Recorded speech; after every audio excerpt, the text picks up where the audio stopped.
Happy Tuesday, besties and bosses. How's everyone's weekend? And we've got Instagram with us as well. I'm referring to Instagram as a person. Instagram, we've got Facebook. Instagram, if you want to know why I'm looking sideways, that's why. And nice to see a couple of nice faces on. Besties and bosses, Instagram, how's everyone's weekend? How was fall? I was chatting with a client this morning. We're talking about how nice it is to get to wear cozy sweaters. It's about 40 degrees, I think, currently in New York City, which is still very much fall weather, and it is my favorite season. The fall leaves are out. It is just glorious. Thanksgiving's next week. All the good stuff. Not what we're talking about today, but I'm definitely in a fall season vibe and mood.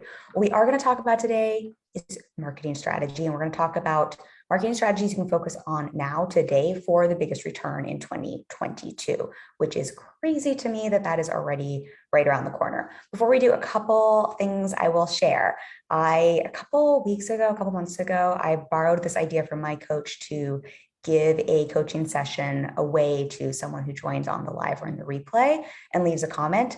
I got to do one of those today and it was so happy making. So I want to offer another one of those. I wish I could offer so many more, but there isn't more room in the calendar. So today on Instagram and on Facebook group, anyone who leaves a comment, it can be an emoji, it can be a praise hands, it can be just something as we're chatting back and forth. If you leave me a comment, I will pick someone. Let's say I will pick someone by Friday to leave a comment. Now we're on the replay, we'll pick a winner and we'll reach out to you and give you a free coaching session. I don't offer single coaching sessions, and it was amazing what we got through today in an hour. And I would love to get to connect with another person and to get to support one of you. And I think it's always a little different from a live stream to having a one-on-one session. So if you don't want the session, that's fine. You don't have to take it. There's no pressure. Don't feel like you can't comment. We can always pass it on to someone else. Okay, so let's dive into today's topic. I really wanted to talk about marketing strategy for 2022. And the reason I wanted to preface it this way is because your strategy for 2022 and what your results are in 2022 are really the result of what you're doing presently. It's sort of like we're all talking about the holidays, we're talking about Thanksgiving next week. So it's really not the time for us to be talking about what you're going to do for Black Friday, because ideally, whatever you're going to do for Black Friday, you've already put that into place and thought about that. Ideally, whatever's happening over the holidays, some thought has already been put around that. And a lot of times in business, we talk about how strategy takes at least 90 days to play out, if not longer, but also how your current results are really the result of what you were doing 90 days ago or further ago in your business. And so I've been talking about this with clients. This is something I'm thinking about. We're looking at what is 2022 going to look like, which is so weird to say, so weird to say. And so if we're looking at 2022, we really want to think about, well, what we're doing now is really setting the framework, it's setting the groundwork, it's paving the way for those results in 2022. I think what can get us really frustrated in business and make business feel really unstable is when we want a result now, and then we're expecting what we do now to give us the result now. And of course, we are so available here for quick results. We're so available for you can take an action and a result can happen. Absolutely. We are not saying that is not possible. And we also really want to play the long game and know that, yes, you can take an action today and a result can happen today. And more often than not, actions today and actions tomorrow and actions the day after, they compound and give you results later. And so we want to make sure we're thinking about both. So which is why I framed this as what we want to focus on today for the biggest return in 2022. And hey, for those of you who are joining, again, those of you who are joining on the Facebook group as well, leave a comment. It can be an emoji, anything. And everyone who leaves a comment by Friday, I will pick a winner for a free coaching session. And we can dive into marketing or mindset or sales, any of the things you want. So what I want to preface with what we're going to talk about today, nothing I'm sharing today is a marketing hack for 2022 or a marketing trend for 2022. There's a lot of that talk right now, and it gets me. I think it's just really good marketing language, quite honestly. The truth is, y'all, all marketing works. What you like, even if you pick the worst marketing strategy ever, it's all going to work if you work it for 2022. And what I do want to talk about, what I want to think about, because we're going to look at three different things. These are very core foundational marketing strategies and marketing approaches. And while these are core marketing strategies, we really also want to look through the lens of what's currently happening in our online space. What is the marketplace telling us? What is marketing telling us? Yes, marketing all works. Yes, there are lots of things that work, but we've also coming off of, almost 2 years of COVID. Like there's a lot of the big quit, some of the things we've been talking about in this Facebook group on different lives, there's a lot of factors that are influencing our online space, that are influencing marketing. And so while yes, these are tested and tried and true marketing strategies, I think it's a little silly for us to be tone deaf to what is going on in our space. And I think we can all serve our businesses to always look at, are there things we need to pivot? Are there things we need to adapt? Are there things we need to refine? So what I'm sharing today, while the macro concepts, you're gonna be like, Kim, I've heard this before. I want to dive in a little deeper as to some of the ways I'm thinking about this and chatting about this with clients in terms of how you can strategically work this currently in our current landscape.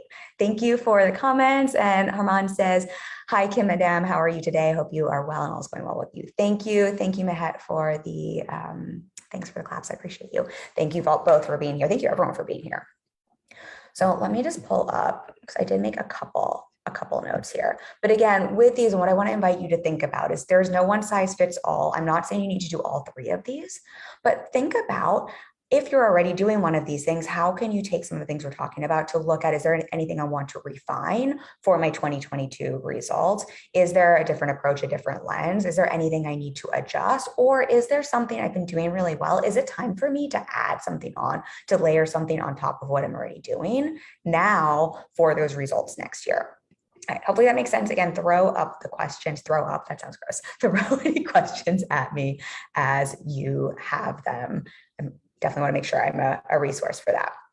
So actually one more context point here, because I think this is helpful to speak to. I think just to lay some groundwork here, or some just context in terms of why I wanted to talk about this. There's a lot of noise in our online space, and there's a lot of free information. And I think it can be very, very confusing. And I think what happens is sometimes we're getting information about what was really relevant for someone 5 years ago, 6 years ago, 7 years ago. Or sometimes we're getting information that's just not relevant to you and your business. And so we always want to make sure we are the CEO of our own business, and always filtering any information we're taking in through that lens and thinking, what is true for me and my business currently, and what's going to serve my current business and my future results? Always, always, always, including with what I'm sharing with you. I'm always coming from the highest place of integrity when I share content with you. And this is through my lens, from my business and my clients. We're doing a live stream. I can't obviously know everyone who's watching his business. So always you get to be the CEO of your own business in that filter. And in the last couple of years, we've had some changes. Like I mentioned, you all know this. We have gone from everyone going on lockdown to flooding the online space. And I think the online space is busier than it ever has been, to then I think have gotten burnt out a little bit on the online space, right? And people are wanting to go back into the world. We're experiencing the big quit, which again brought another flood into the online space. We've had a lot of new tools and functionality roll out for marketing, things like Reels. We've had an iOS update, which has drastically affected how Facebook ads work and how ads work and the expense of ads. So there's a lot of factors here where certain things that maybe worked really well a little while ago, it's not that they don't work, it's just we're suddenly in a different landscape. And so that's the frame I want you to be thinking about, that we're thinking about in my business, that I'm thinking about with clients. And the thing I always like to remind clients as well is there's the place you're putting your content, and then there's the content of your content. And so of your marketing, there's the marketing tool like a reel, and then there's actually what's going into that. And so we want to kind of look at both the macro and micro today. So hopefully that makes sense. Okay, so the first thing here, the first marketing strategy to focus on, I know I've been teasing this out. This is something you have heard about, and I want to break down some specifics on that. And that is connection, and thinking of connection as a marketing strategy, and specifically thinking about intimate, personalized connection. So I think we probably talk about this a lot in this space. I don't think this is anything you haven't heard before. I always say connection is at the core. Relationships are at the core of a profitable and sustainable business. I think when we think about what is marketing, marketing is really focused, intentional connection, building those connection points with kind of a goal. We're driving people towards an offer. So there's a goal on the back end. And it's really, I think, the definition of marketing. And I think what is changing, and while I think this has always been a powerful marketing strategy, I think what is really true for us now is taking connection and really thinking about how can I intentionally focus on intimate, personalized connection more than I ever had before. And this isn't from a place of like burnout and you need to go do all the things. And I have thoughts for those of you who are like, but I'm scaling. How am I supposed to do that?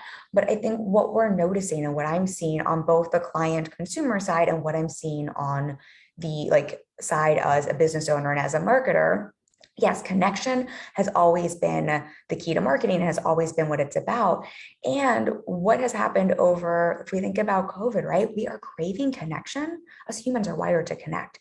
We are craving connection at a whole new level than we ever have before, right? So many people just haven't had connection in the same way. The online space has gotten louder. It has gotten more crowded. The online space is not new. So like maybe what felt like connection 5 years ago when someone just slapped together an email funnel with nothing that was personal, it felt really personal because we'd never experienced that before. But y'all, we are all hip to the game. We're getting reels, we're getting emails, we're getting so many things in our face that nothing really feels personal and intimate, even though it's meant to be connection. And so I'm offering this to you because I think one of the biggest things anyone can do for their business now for next year and now for always is looking at how am I connecting and how can I add some personalized or intimate connection into the way I'm connecting and really think of this as a core part of my marketing strategy. So I will give some examples, but let me know if that makes sense or if you have any questions for me. And again, I want to say like, this is the core of marketing. I think what happens sometimes when it's what we were talking about earlier. I think sometimes we think marketing is the reel or marketing is the Facebook ad. And I want to keep repeating, those are the tools for you to get to do things like have a strategy that is, how can I be personal in this? Or how can I be intimate in my form of connection? And not getting those two things confused, because I think sometimes we get confused around like, oh, well, ads aren't working or reels aren't working. And I think it's seen like, it's not necessarily like all marketing works. That's what Emily Hirsch always says. I love to quote her. All marketing works. If it's not working, we want to look at why is it not working? And this is one thing you can really work now for results later. And always. And I think one of the reasons we don't like to hear that is because it feels a lot easier to just latch onto the latest tool platform thing. And again, they all work, but it's really how we're working them. It is the way in which you're showing up in them. And I think sometimes something like creating a personalized way to connect, that can feel a lot more challenging and a lot harder. It's a lot less shiny and sexy than like, well, here, just plug this into an ad or into a reel or whatever that is. An example I'll give on the client side, because I think this can be helpful to hear. Have any of you heard of the company called, I think it's called Haldi, Haldi? I'll have to connect it. Let's see if I can find a link and put that in there if someone else wants to grab the link. It's a, they have great branding. I love their brand messaging. It was something like for those people who get like overwhelmed in Sephora. And it's a company where you put in some information about the products you use, what your skincare concerns are, and they give you a personalized profile of like what products are good for you. And then they send you a follow-up email, and it's pretty much saying like they've sent you this personalized, talk about personal connection, this personal selection of offers. Such a smart business model. And then if you have any questions, you can reach out to, my person's name is Meg. And so when I got this, I was like, wow, this is great. What a smart model, and how great, because it feels very personal, even if it's not literally personal and there's a, they're using some sort of algorithm or something to figure out the products are. I suddenly have 1 to 2 choices that are personalized for me in my inbox, which makes it really easy to shop. Like that's an example of a personal connection. And then when I received that email that I could write back with any questions, I thought there's no way there's really someone on the other side to this. So I wrote back, I was like, hey, I'm not sure if this is where I should message, but I had a question about X, Y, and Z. And within 24 hours, I got an email reply. Now, who knows if her name's actually Meg or if it's a team of people who rotate in and out. But the point of that was suddenly a company that is selling a product that Sephora is selling, that Bloomingdale's is selling, that Nordstrom's is selling, that the company who makes that product is selling, that a bunch of, like, there's no differentiation in terms of the actual product. The price point is the same, unless someone's having a sale. Suddenly, this company has made a very personal, intimate connection with me. They've made this connection feel personalized. They've given me a personal offer. They've responded to me. Who do you think is getting my money? Who do you think I'm going to buy? They recommended a really great face scrub that I ordered. Who do you think I'm going to buy from? From this company or from Sephora? I love me some Sephora, so we're not hating on that, but just notice how that personal connection, that's absolutely a form of marketing, really smart marketing. Yes, it probably took a little more effort on them. Yes, it's probably a little more in terms of spend for them, in terms of employees, but it absolutely translated into an ROI, and it didn't even take them that long. And now look, I'm telling you, look at how genius this is. When you make a personal connection with someone, I'm now a word of mouth marketer for them. I'm telling you about it. I already sent this to a couple friends of mine. That's smart marketing. And so I'm sharing this with you because I think sometimes we think that taking the effort to make the personal connection, doing this, it's going to cost more for team spend, or it's going to take too much time. And what I want you to see is, yes, maybe in the immediate action it does, but look at the ROI for that time, for that spend. They have a lifelong customer. I'm going to keep buying from them, and I've now marketed them. I've basically given them free marketing. And I think sometimes we can get so short focused in our marketing at the expense of those long-term payoffs. And something like personalized connection, intimate connection, that really is an immediate result and a long-term result. And yes, the time or spend investment upfront is a little bit more, but you're going to get so much more on the back end from that. And I'm sure all of you can think of so many examples where when you've had that personalized connection point or something that feels personal, I think we confuse that to mean like you personally have to go speak to every person. It doesn't always have to be you, it could be someone on your team, but how that personal connection point can make such a big difference and how that really can translate into a bigger ROI. And I specifically think after coming off of COVID, and because our online space it just is louder. It just is busier. There's a lot of pros to that.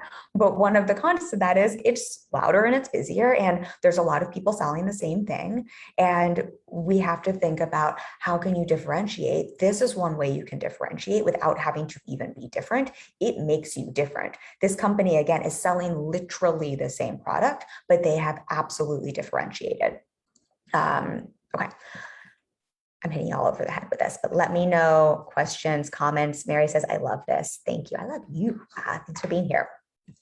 So again, connection, personalized, intimate. So that's an example of one. And again, I think this was very different 10 years ago in our online space. I wasn't in the online space 10 years ago, but I know people who were. Marketing was different then because our online space was different. But the core components of marketing still worked. It's just what felt intimate and personalized 10 years ago is different than what feels personalized and intimate now. So another thing with this that I would think about, and what a lot of my clients are thinking about, if you're someone who feels safe being in person and likes being in person, this is I know in the online space, we forget about this, but in-person marketing is intimate and it's personal. And it is like crack for speeding up relationships and for conversions. And what I'm reminding clients who really like that and want to go back to in-person marketing, I think now more than ever, again, we are starved for connection. We are craving connection. We are humans who are wired for connection. We've been stuck online and in bubbles for over a year, most of us.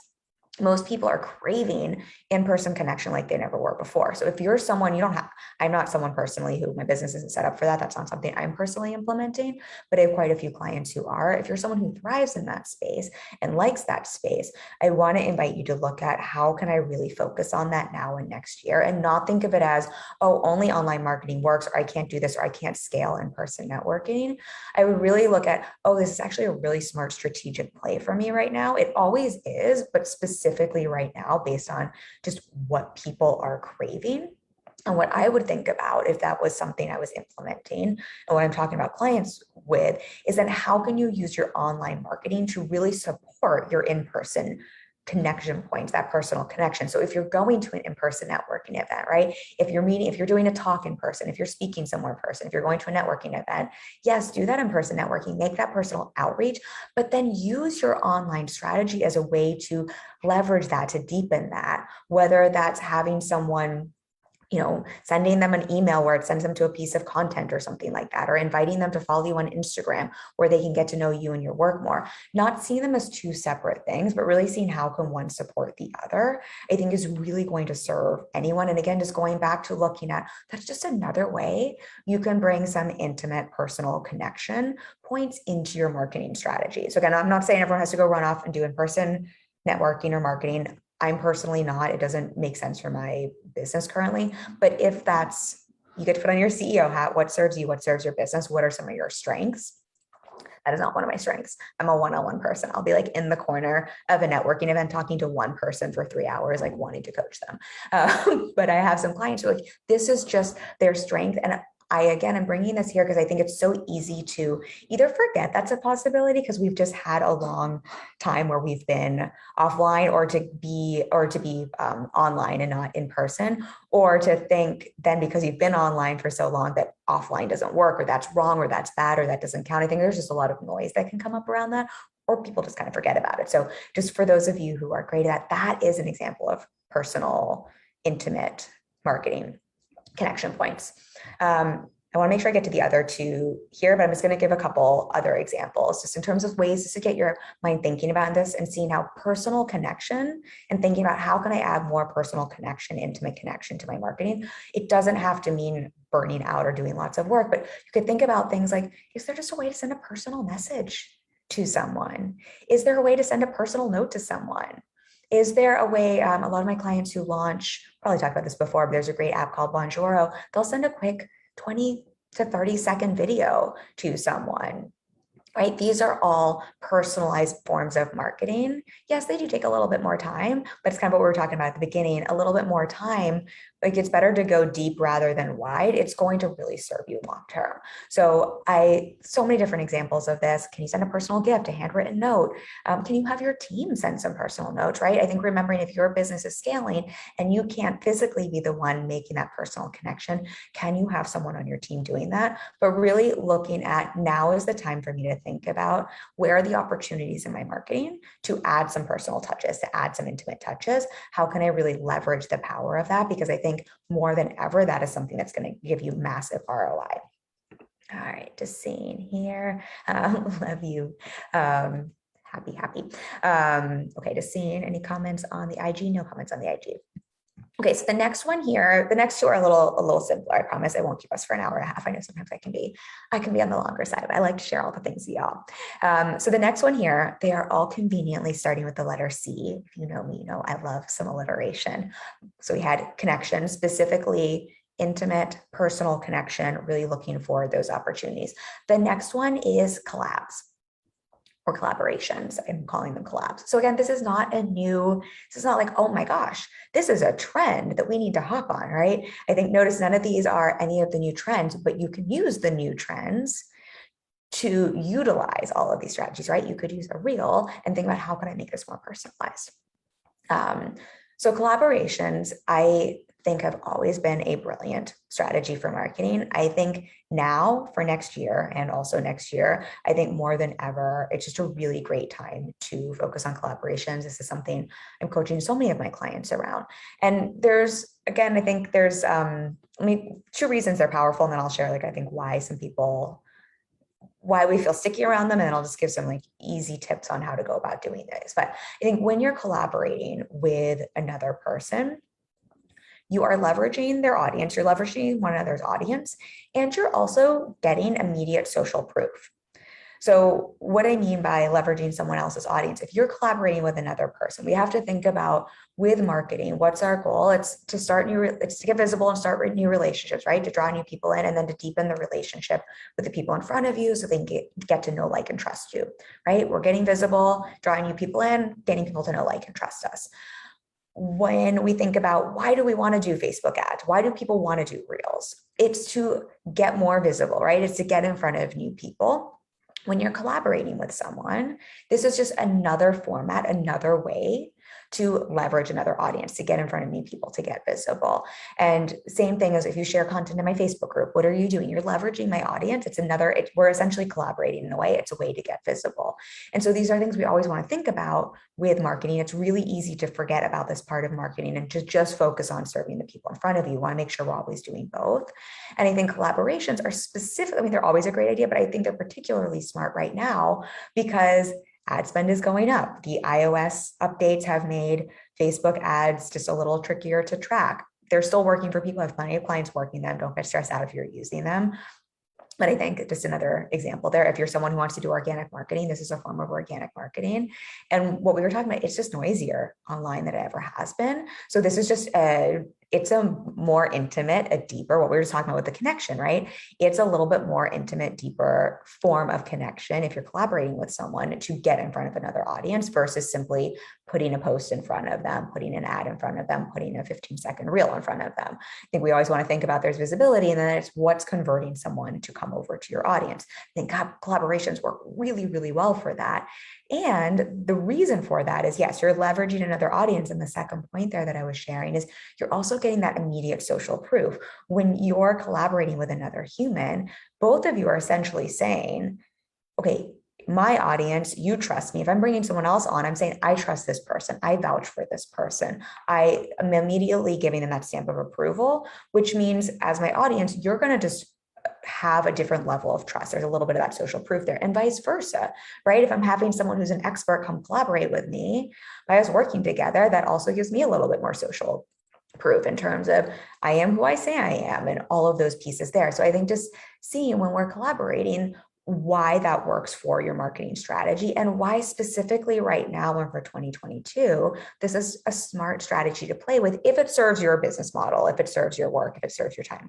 Again, put your CEO hat on, filter all of these strategies through what serves me, what serves my business, what serves our business goals, what serves my strengths in marketing. And maybe I want to pick one of these things today to implement now for 2022. But I do think collaborations are hey, Stephanie, nice to have you on. I do think collaborations are a really smart strategy for those of you who want to increase your reach while having that reach also convert at a higher level. And the way I always think about it is just think if you did one collaboration per month, and let's say you did a collaboration with someone and their audience was 100 people. That would mean in a year, okay, now I have to do math, 100 people times 12. That's 1,200. So we're talking an intimate audience, and we're talking one collaboration a month. You would be in front of 1,200 new people in a year, but you would be in front of 1,200 new people in a year in a way that is more meaningful, that has some social proof attached to it, and in a way that's not just like, let me spray and pray, right? In a way where it's like, this is also probably going to be evergreen content where someone could come back and watch that later, or they're really getting to know you and to like you and to trust you, and they're much more likely to come over to your audience. And that's if you're doing one a month with an audience that has 100 people, or vice versa. If you invited someone into your audience and you did that once a month and they had an audience of 100 people and they shared that they were going live or hopping on your podcast or whatever that is with their audience, you have to think about the numbers there as well. And then if you think of even a small percentage of those people convert over to you, depending on your business model, let's just say, 10 people came over each month. Suddenly that's 120 people in a year. And if those are people that you nurture, like think of what that does for your business. And we're talking like the smallest scale of this possible. Imagine if you now made this more of a focus and did more than that, or, we're reaching out to larger audiences and leveraging larger audiences, what that would do for your business. Yes, it requires a little bit more, time and effort upfront, but it's kind of what we were talking about with the intimate personal connection points. It's the same thing here. I think it's some more effort up front for a much longer ROI long term. So again, put your CEO hat on. This might not be right for everyone. And it's also going to depend on your business goals, but something to play with. And I think something specifically that's working really well right now. And what's fun is this works well on every platform, right? This isn't like you have to do a podcast or you have to do email or you have to do live stream or you have to do whatever the thing is. This works on every platform. You get to take this and put this into your strategy and make this work for you. And I think it's really going to be serving people who are willing to do that long-term in their business next year. All right. Questions, let me know. And if not, I think that's pretty self-explanatory with the collaborations. And I know I've been talking for a long time, so I'm going to go to the third one. I'm just seeing if there's any other notes with that. But if you have any questions about collaborations, I'll leave it at that. Just let me know, because then I can answer any specific questions. The third C, our third marketing strategy to focus on now for the biggest return in 2022. I saved this for last because you're all going to groan and you're going to be like, Kim, this is not new at all. None of this is new. But again, I really want to focus on this because I actually think this one is one of those ones I like just want to keep screaming how important this is. And people always want to fight me on it. And that is content. Specifically, so just like we talked about connection, but it was specifically intimate and personalized content, specifically original creative content that is tailored for your audience and their consumption style. I'm going to explain what I mean there. The Zen Billionaire says I'll have to go watch tomorrow in Facebook. It'll be pinned to the top of the group. And I think we can save this on Instagram as well. But thank you for joining in a comment, and you will absolutely be entered to win a free session. Thank you for being here.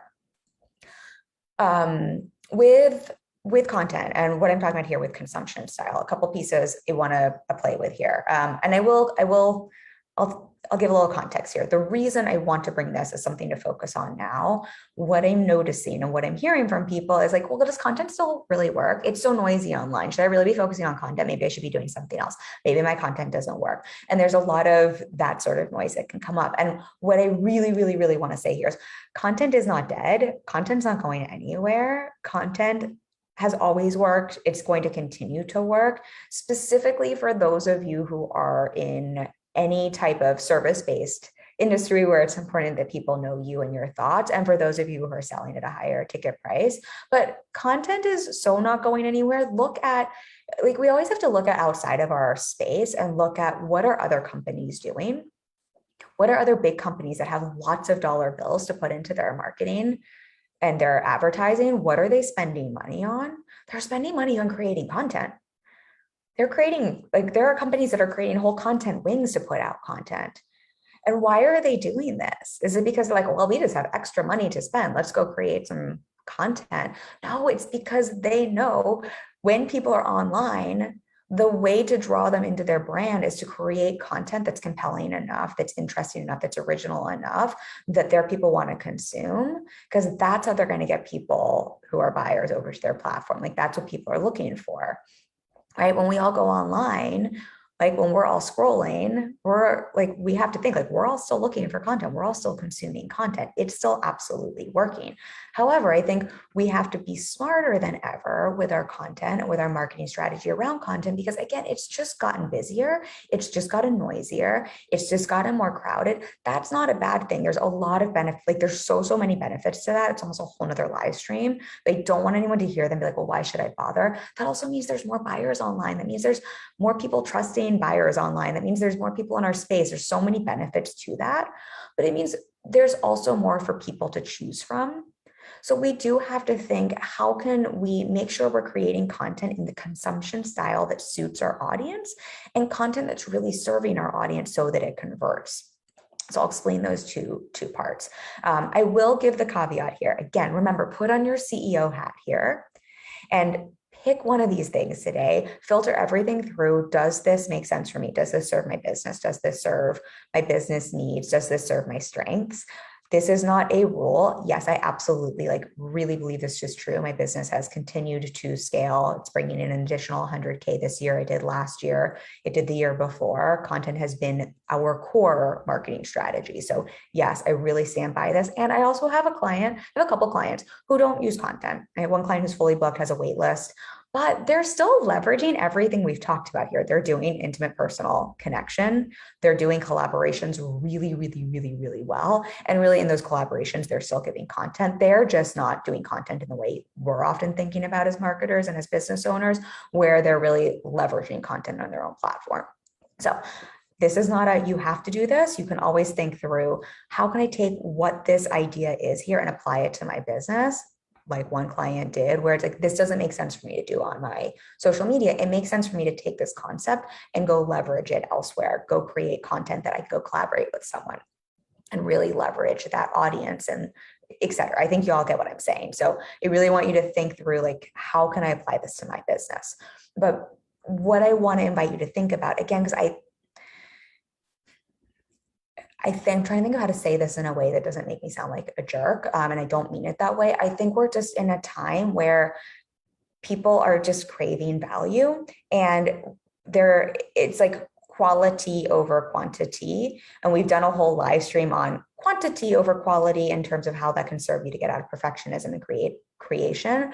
But I think in terms of content, because there is so much noise online, it's sort of like, how can you create things that are really serving your people and just being a little more mindful? Because otherwise there is too much noise. It's sort of like, I'm just going to go on to the next thing. And we're dealing with algorithms and iOS updates and all of that. And when we talk about consumption style, I'm sure I've talked about this before, but it's something I think it's so easy for us to forget with content. So think about, who are your people? How do they like to consume content?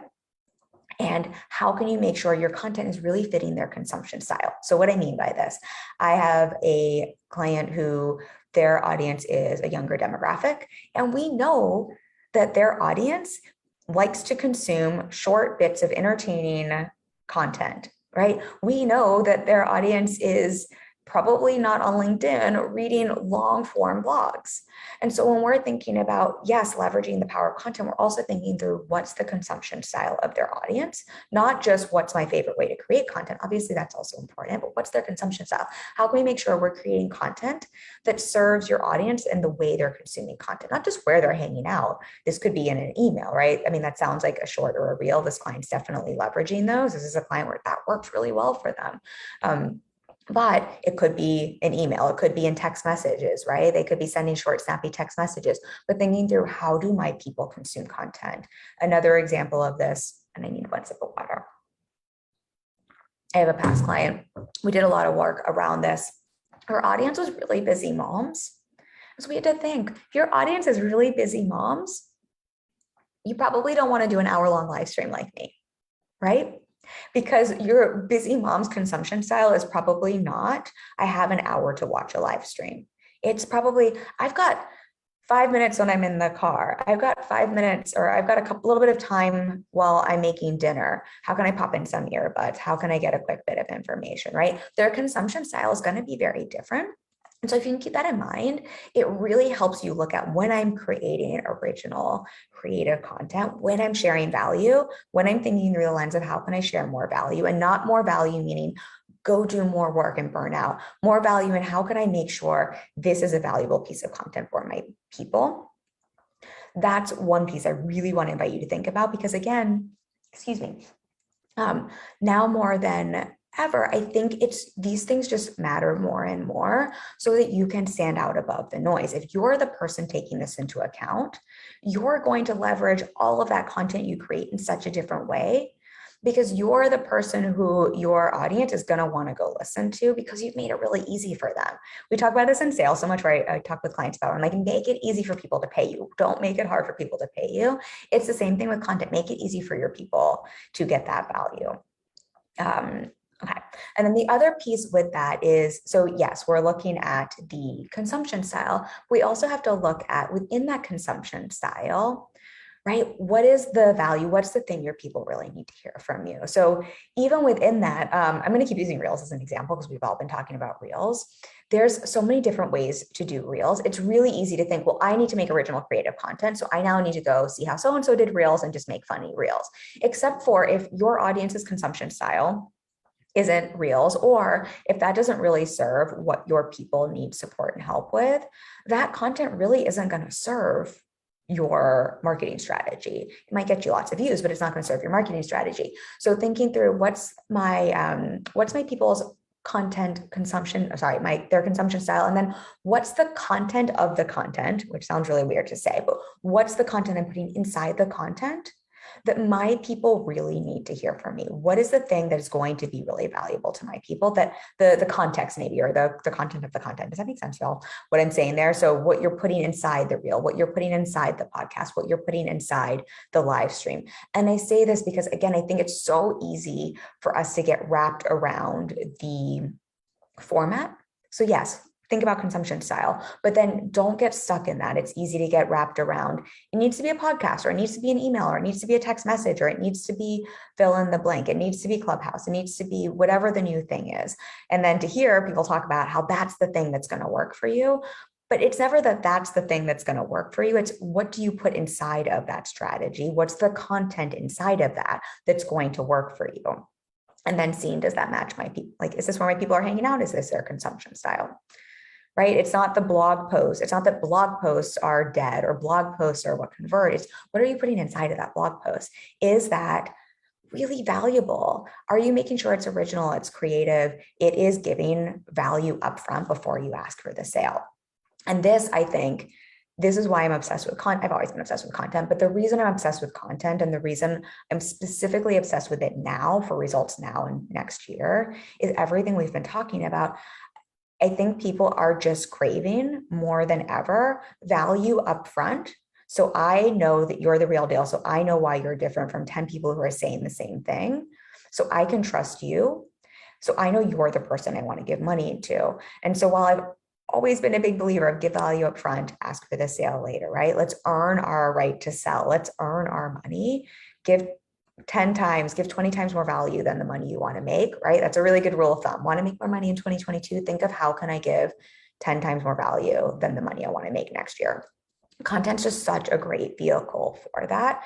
And it's literally the other 2 points we were talking about here for your marketing strategy, right? It gives you an opportunity for personal, intimate connection, and it gives you opportunities to collaborate as well. So I think it's just really, really valuable on multiple levels, but because of how noisy it is, and noise isn't bad. Noise is also, again, a very, very positive thing. It means our industry is thriving. It means there's lots of business. There's enough to go around. I so sincerely believe that. I'm always seeing this with clients. Like there's just really more than enough to go around.